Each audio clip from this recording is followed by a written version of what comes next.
오늘 은혜 받으실 하나님 말씀은 이사야 32장 1절과 2절 말씀입니다. 이사야 32장 1절과 2절 말씀을 봉독하시겠습니다. 보라, 장차 한 왕이 공의로 통치할 것이요 방백들이 정의로 다스릴 것이며 또 그 사람은 광풍을 피하는 곳, 폭우를 가리는 곳 같을 것이며 마른 땅의 냇물 같을 것이며 곤비한 땅에 큰 바위 그늘 같으리니. 아멘. 오늘 저는 여러분과 함께 예수님은 누구신가 세 번째 말씀으로 공의로 통치하는 왕이란 제목으로 같이 은혜를 나누겠습니다. 오늘 본문 이사야 32장에 그 기록된 시대를 보면은 이사야가 선지자로 활동했던 시기였고, 이 당시의 왕은 아하스라고 하는 왕이 유다를 다스렸던 시기였습니다. 근데 이 아하스 왕은 하나님 보기에 아주 악한 왕이었습니다. 하나님을 섬기기보다 우상을 섬겼고, 우상을 섬기다 못해서 그 우상에게 자신의 아들들을 제물로 바치는 일까지 서슴지 않았던 그러한 악한 왕이었다라고 성경은 기록하고 있습니다. 하나님께서 유다의 백성을 깨닫게 하기 위해서 이스라엘을 통해서 전쟁을 하게 하셨는데, 이 전쟁에서 그만 하루에 12만 명이나 목숨을 잃게 되었습니다. 그런데도 이 아하스 왕은 하나님의 말씀을 깨닫지 못하고 회개하고 돌이키지 않고 오히려 아수르에게 도움을 청하는 그러한 모습을 보여주고 있습니다. 이렇게 악한 왕이었음에도 불구하고 하나님께서는 이사야를 통해서 이 유다를 향한 하나님의 사랑을, 또 다윗에게 약속하신 그 은혜를 계속 이어가고 있습니다. 그래서 오늘 본문 말씀에 이 아하스 왕 다음에 하나님께서 한 왕을 보내주실 것이다. 근데 그 왕은 공의로 통치하는 왕이 될 것이다 라고 말씀하십니다. 역사적으로 보면은 이제 이 아하스 왕의 아들 히스기야가 바로 이 왕인데, 우리가 이사야서를 통해서 하나님께서는 예수님을 이 땅에 보내시는 것을 예언하고 있습니다. 어제의 말씀도 그렇고 오늘의 말씀도 이 한 왕을, 예수 그리스도를 이 땅에 보내주시는 것으로 오늘 말씀하고 있습니다. 예수님께서 오셔서 어떠한 일을 하고 있으신가? 먼저는 광풍을 피하는 곳이다 라고 말씀하고 있습니다. 공의로 다스리는, 공의로 통치하는 왕은 광풍을 피하는 곳이 될 것이다 라고 말씀합니다. 우리가 인생을 살면서 광풍을 안 만나는 일은 별로 없습니다. 인생에 원하지 않지만 언제든지 광풍을 만나는 것이 자연스러운 일입니다. 1년에 우리 한반도에 태풍이 한 3개에서 4개 정도가 온다고 합니다. 영향을 미친다고 합니다. 내가 이 대한민국에 살고 있는 한 원하든 원하지 않든 1년에 태풍 3개 정도는 우리가 맞닥뜨리게 된다라고 하는 것이죠. 우리 인생에도 왜 태풍이 불어닥치지 않겠습니까? 지난해 우리나라 보이스피싱으로 피해당한 규모가 거의 2천억 원 가까이 된다고 그래요. 1인당 평균 피해 금액은 1,710만 원. 근데 중요한 것은 보이스피싱의 피해자 중에 65%를 차지하는 연령대가 50대 이상이라고 합니다. 아마 이 자리에 많은 분들이 거기에 속해 계실 텐데, 우리가 50대 이상이라고 한다면은 돈이라고 하는, 전화로 돈에 대해서 얘기하면은 그냥 끊어버리든가 아니면 자세하게 알아보든가 다른 사람에게 도움을 요청하든가 해야지, 혼자서 판단으로 했다가는 어떤 사람은 보니까 수억 원들 잃기도 하고, 홍콩 사람은 보니까 460 몇 억을 잃었더라고요. 우리에게 원하지 않는 이러한 광풍이, 물질에 잃어버리는 광풍이 불어닥치게 됩니다. 또 암과 같은 건강의 광풍도 불어닥칩니다. 또 갑작스러운 교통사고나 화재, 또 자연재해와 같은 재난의 광풍이 불어닥치기도 하는 것이죠. 또 믿었던 사람에게 배신당하는 인간관계의 광풍이 불어닥치기도 합니다. 우리가 인생 살면서 여러 가지 광풍을 만나게 되는 것이 사실입니다. 광풍은 언제나 우리에게 존재하고 언제든지 우리에게 영향을 미친다라고 하는 것이죠. 잠언 1장 27절에 너희의 두려움이 광풍같이 임하겠고 너희의 재앙이 폭풍같이 이르겠고 너희에게 근심과 슬픔이 임하리니 말씀합니다. 광풍이 우리에게 불어오면은 두려움과 근심과 슬픔이 또 몰려온다라고 하는 것이죠.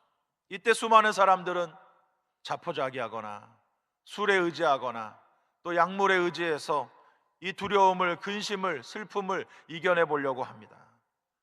그러나 그런 것으로 해결될 수가 없습니다. 오늘 말씀은 분명히 하나님이 보내주시는 이 공의로우신 왕 예수님께서 우리에게 불어닥치는 광풍을 피할 수 있도록 해주신다라고 말씀하고 있습니다. 1700년대 후반에 영국에 살았던 아우구스투스 톰 레이디 목사님이 있었습니다. 이 목사님이 어느 날은 길을 가면서 한 계곡을 지나가게 됐는데 갑자기 광풍이 불어닥치고 폭우가 쏟아지기 시작했습니다. 그래서 그 계곡 가운데 어디 이 비를 피할 곳이, 이 바람을 피할 곳이 없는가 살펴봤더니 자연스럽게 만들어진 작은 동굴이 있었어요. 그 바위 틈으로 이 목사님이 몸을 숨겼습니다. 그리고 광풍과 폭우를 피하게 됐어요.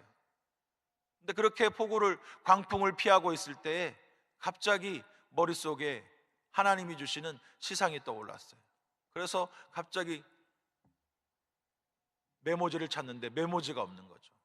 근데 온몸을 뒤져보니까 카드 한 장이 나오는데 그 카드 뒷면에다가 갑자기 떠오른 시상을 썼습니다. 그래서 그 시가 우리가 찬송으로 부르고 있는 유명한 494장 만세반석 열리니 내가 들어갑니다. 창의 얼이 상하여 물과 피를 흘린 것 내게 효염되어서 정결하게 하소서. 광풍을 피할 수 있는 만세반석을 우리 주님께서 열어주셨다라고 하는 찬송의 가사입니다. 이 찬송을 영국의 알버트 왕자는 그의 죽음을 마무리하면서 침상에서 이 찬송을 불러달라고 했고, 또 윌리엄 글라드스톤 수상도 자기의 마지막 때에 이 찬송을 불러달라고 하는 유언을 남겼습니다. 우리 인생에 불어닥치는 광풍을 피할 수 있는 것은 만세반석 대신 예수님밖에 없다는 것이 우리의 고백인 줄로 믿습니다. 마가복음 4장에 보면은 예수님보다 먼저 배를 타고 떠난 제자들이 갈릴리 호수 가운데에 광풍을 만나서 혼비백산하는 모습을 보고 있습니다. 갑자기 불어닥친 광풍에 어렸을 때부터 갈릴리 호수에서 자란 어부 출신 제자들이 많이 있었는데도 배를 제어하지 못하고 배가 깨져서 죽을 위기에 처해 있었습니다. 마가복음 4장 37절에 39절에 큰 광풍이 일어나며 물결이 배에 부딪혀 들어와 배에 가득하게 되었더라. 예수께서는 고물에서 베개를 베고 주무시더니 제자들이 깨우며 이르되 선생님이여 우리가 죽게 된 것을 돌보지 아니하시나이까 하니 예수께서 깨어 바람을 꾸짖으시며 바다더러 이르시되 잠잠하라 고요하라 하시니 바람이 그치고 아주 잔잔하여 지더라. 아멘. 성경에 보니까 배에서 광풍을 만나 제자들이 어찌할 바를 모르고 있었습니다. 갈릴리 호수에서 자라면서 아주 숙련된 어부들이었는데도 이 배를 어떻게 제어하지 못하고 있을 때, 그들이 죽음의 공포에 잠겨 있을 때 예수님께서는 그 배에서 주무시고 계셨다라고 성경은 기록하고 있습니다. 할 수 없어서 예수님을 깨웁니다. 그 난리 속에서도 예수님은 주무셨어요. 예수님, 우리가 죽게 된 것을 보지 않으십니까? 예수님, 지금 광풍이 불어닥쳐서 우리가 죽게 생겼습니다. 예수님께서 일어나셔서 말씀하십니다. 바람을 꾸짖으시고 잠잠하라 고요하라 말씀하시니 바람이 그치고 아주 잔잔해졌다라고 말씀하고 있습니다. 예수님께서는 광풍을 잠잠하게 하시는 분이십니다. 우리를 죽일 만큼 불어오는 여러 가지 광풍을 잠잠케 하시는 분이 예수님이십니다. 그러므로 우리가 예수님과 함께 있으면 어떠한 광풍에도 죽을 염려가 없는 것입니다. 여러분, 인생의 염려와 두려움이 광풍처럼 몰려왔습니까? 예수님께 나오시기를 바랍니다. 만세반석 되시는 예수님께 여러분의 인생을 통째로 맡기시기를 바랍니다. 주님이 말씀하시면 여러분의 모든 광풍은 잠잠하게 그쳐버릴 것입니다. 광풍이 불어올 때에 우리의 피난처가 되시고 광풍을 잠잠하게 하시는 우리 예수님은 우리에게 공의로 다스리시는 왕으로 오셨습니다. 그러므로 두려워하지 말고 여러분 하나님의 말씀을 그대로 믿기만 하시기 바랍니다. 두 번째는 폭우를 가리는 곳이라고 말씀합니다. 여러분, 비가 와도 적당히 와야 좋은 것이지, 또 적절한 때에 적당한 양이 내리면 얼마나 좋겠습니까? 근데 비가 올 때에 요즘에 우리나라 아주 한반도에는 비가 오는데 부분적으로 국지적으로 장마가 아주 장대비가 내려서 큰 피해를 입기도 하는 것입니다. 하루에 1년치 비가 한꺼번에 쏟아부어지는 그러한 일들을 통해서 많은 피해를 보게 됩니다. 성경에서 폭우라고 하는 것은 하나님의 심판을 가리킨데 심판을 말씀하고 있습니다. 이렇게 물이 넘쳐 흐를 때에 우리는 노아의 홍수를 기억합니다. 하나님께서 이 땅의 죄악을 심판하시기 위해서 노아의 방주를 만들라고 하시고 그 노아의 가족과 함께 방주에 많은 짐승들을 다 집어넣으셨습니다. 그리고 이 땅에 40일 동안 비가 밤낮으로 쏟아지고 또 깊은 샘들이 터졌다고 했습니다. 그래서 나중에 보니까 이 땅에 온통 온 지구가 물로 가득해 버렸습니다. 그리고 나서 살아난 사람들은 노아의 가족밖에 없었다라고 하는 것이죠. 이사야 30장 30절에 야훼께서 그의 장엄한 목소리를 듣게 하시며 혁혁한 진노로 그의 팔에 치심을 보이시되 맹렬한 화염과 폭풍과 폭우와 우박으로 하시리니, 하나님께서 진노하셔서 심판하실 때는 맹렬한 화염과 폭풍과 폭우와 우박으로 하신다라고 말씀하셨습니다. 그러므로 폭우는 심판의 상징이라고 할 수가 있습니다. 코로나와 각종 전염병과 극심한 환란과 전쟁의 공포, 또 염려, 걱정, 근심, 이러한 것들이 한꺼번에 폭우처럼 우리에게 쏟아져 내릴 때가 있습니다. 그러나 하나님이 보내주신 공의의 왕은, 우리 예수님은 우리를 폭우에서 가려주신다라고 말씀합니다. 시편 91편 4절의 말씀에 그가 너를 그의 깃으로 덮으시리니 내가 그의 날개 아래 피하리로다. 그의 진실함은 방패와 손방패가 되시나니 너는 밤에 찾아오는 공포와 낮에 날아드는 화살과 어두울 때 퍼지는 전염병과 밝을 때 닥쳐오는 재앙을 두려워하지 아니하리로다. 아멘. 우리 왕이신 예수님은 폭우가 내릴 때에 우리의 피난처가 되어주신다라고 말씀하고 있습니다.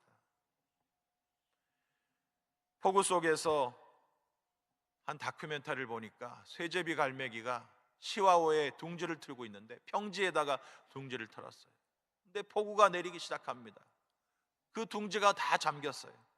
그런데 알 두 개를 이 쇠제비 갈매기가 자기 품에 꼭 품었습니다. 아무리 비가 장대비 같이 쏟아져도 그 비를 이 어미가 다 맞으면서 그 알들을 지켜냈습니다.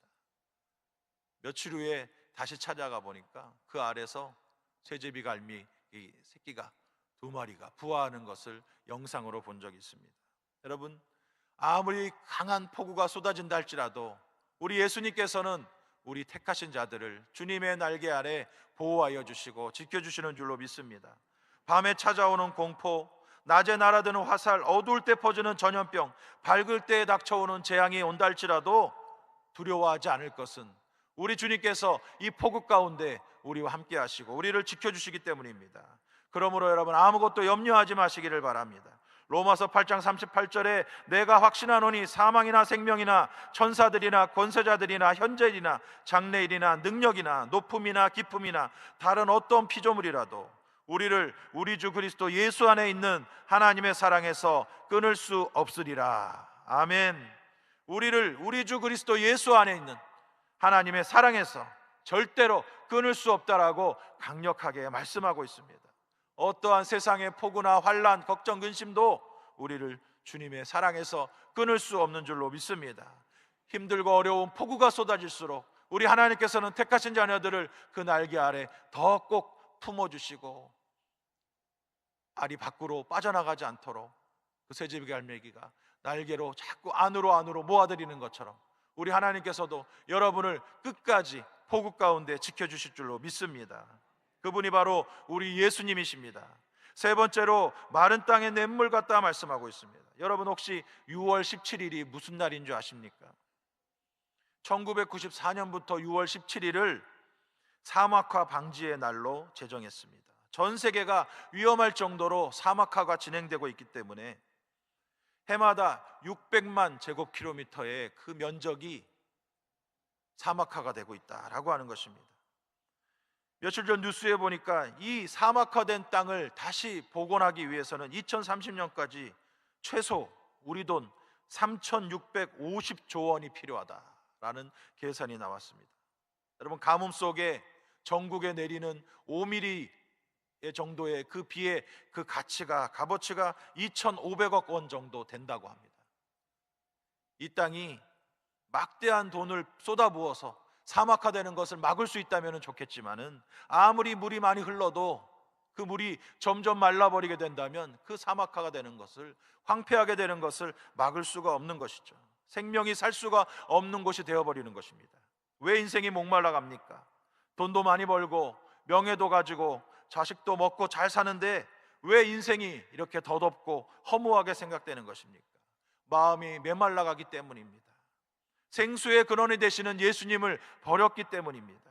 예레미야 2장 14절에 내 백성이 두 가지 악을 행하였나니 곧 그들이 생수의 근원 되는 나를 버린 것과 스스로 웅덩이를 판 것인데 그것은 그 물을 가두지 못할 터진 웅덩이들이니라. 하나님을 떠난 인생은 아무리 자신이 물을 가둬놓고 싶어도, 웅덩이를 팠어도 생수의 근원을 떠나버린 인간은 그 웅덩이에 물을 가둬둘 수가 없습니다. 왜냐? 그 웅덩이는 아무리 파고 또 파도 터진 웅덩이이기 때문에 우리가 많이 모아놔도, 물을 모아놔도 어느 순간에 그 물이 다 사라져버리는 것 같다라고 하는 것입니다. 아무리 세상에서 아둥바둥 잘 먹고 잘 살아보려고 해도, 마음의 평안을 얻으려고 해도 우리가 쌓는 것은 결국은 터진 웅덩이라고 하는 것이죠. 많이 모은 것 같은데 뒤돌아보니까 내 인생에 남은 것이 무엇인가? 돈은 많이 모은 것 같은데, 자녀들은 잘 먹고 잘 사는 것 같은데 나에게 남은 것은 무엇인가? 왜 이렇게 허무한가? 그런 생각이 들 때가 있다라고 하는 것이죠. 여러분, 이럴 때 우리가 돌이켜야 되는 것입니다. 내가 생수의 근원이 되신 예수님을 떠나지 않았나? 여러분, 살펴봐야 하는 것입니다.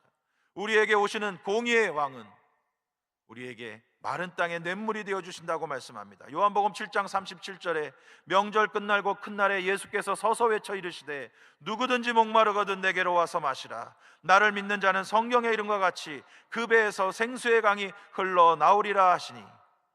세상은 점점 물이 없어 메말라 갑니다. 사람들은 목말라 죽어가는데 우리 예수님께서는 성전에서 외치셨습니다. 누구든지 목마르거든 내게로 와서 마시라.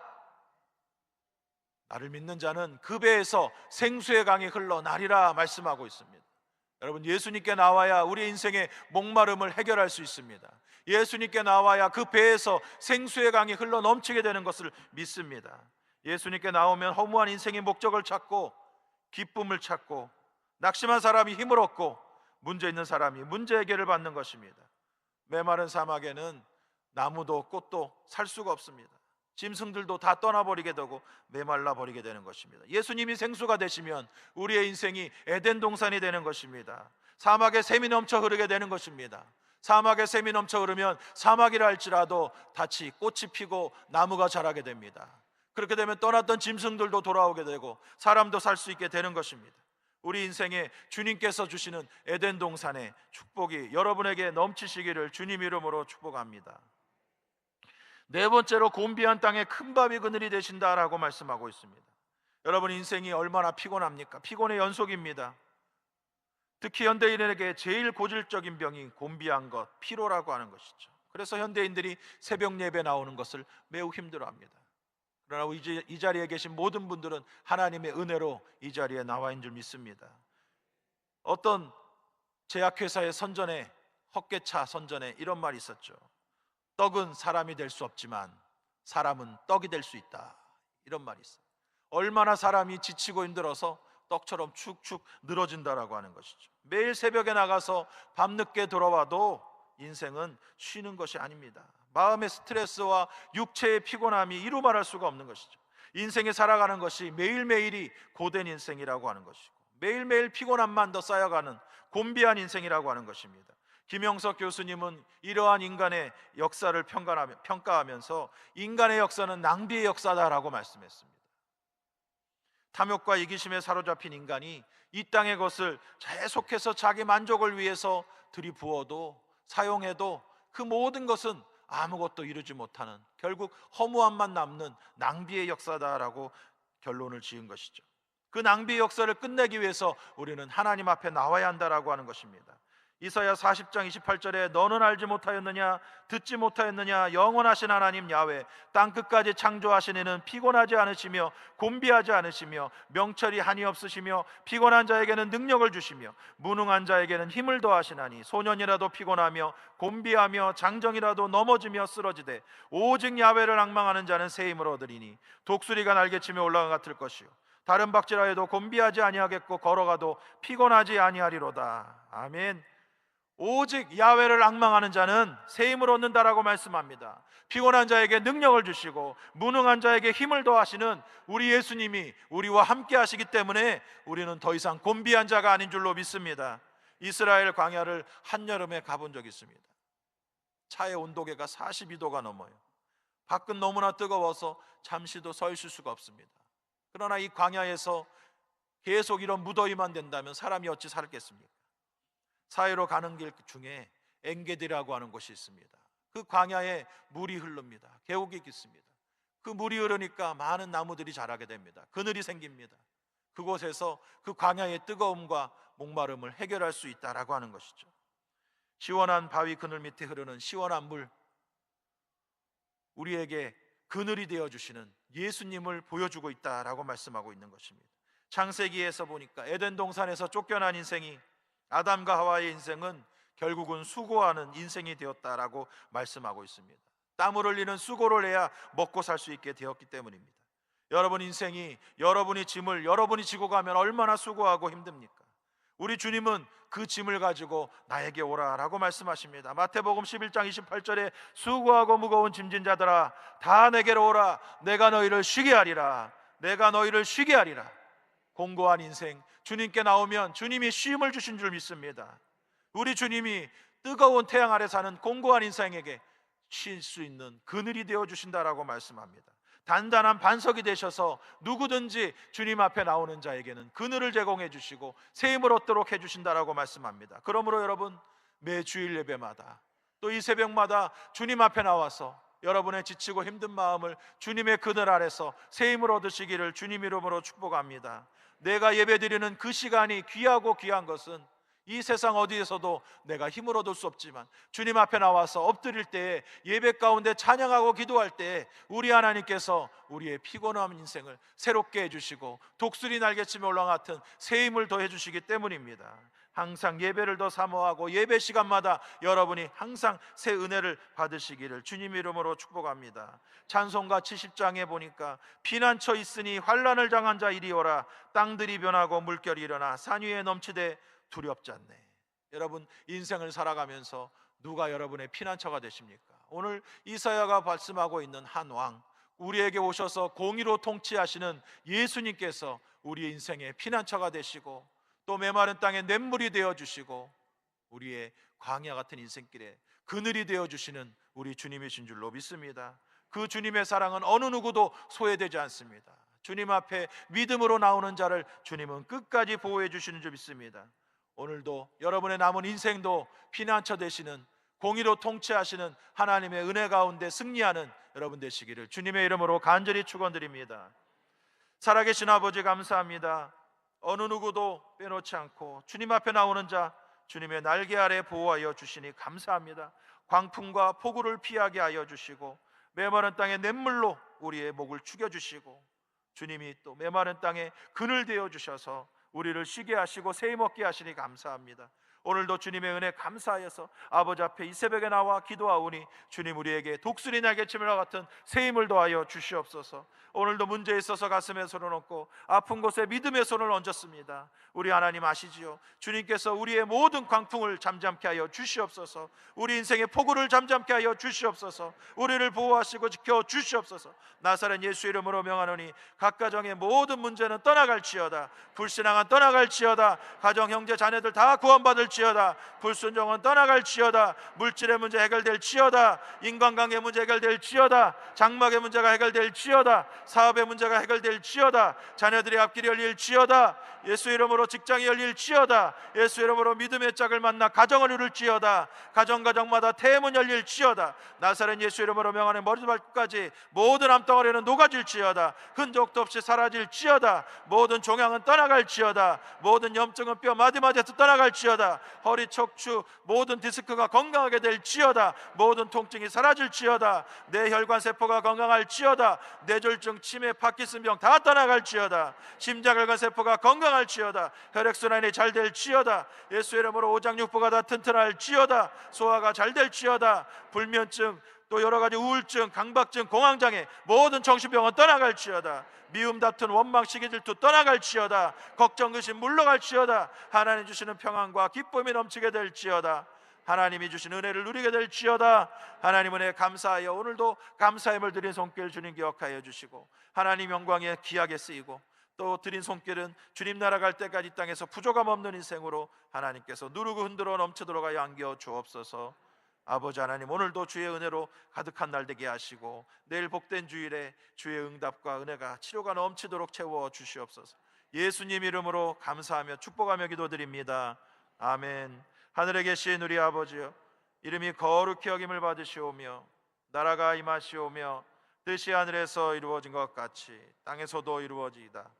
오늘 우리에게 일용할 양식을 주시옵고, 우리가 우리에게 죄 지은 자를 사하여 준 것 같이 우리 죄를 사하여 주시옵고, 우리를 시험에 들게 하지 마시옵고 다만 악에서 구하시옵소서. 나라와 권세와 영광이 아버지께 영원히 있사옵나이다. 아멘.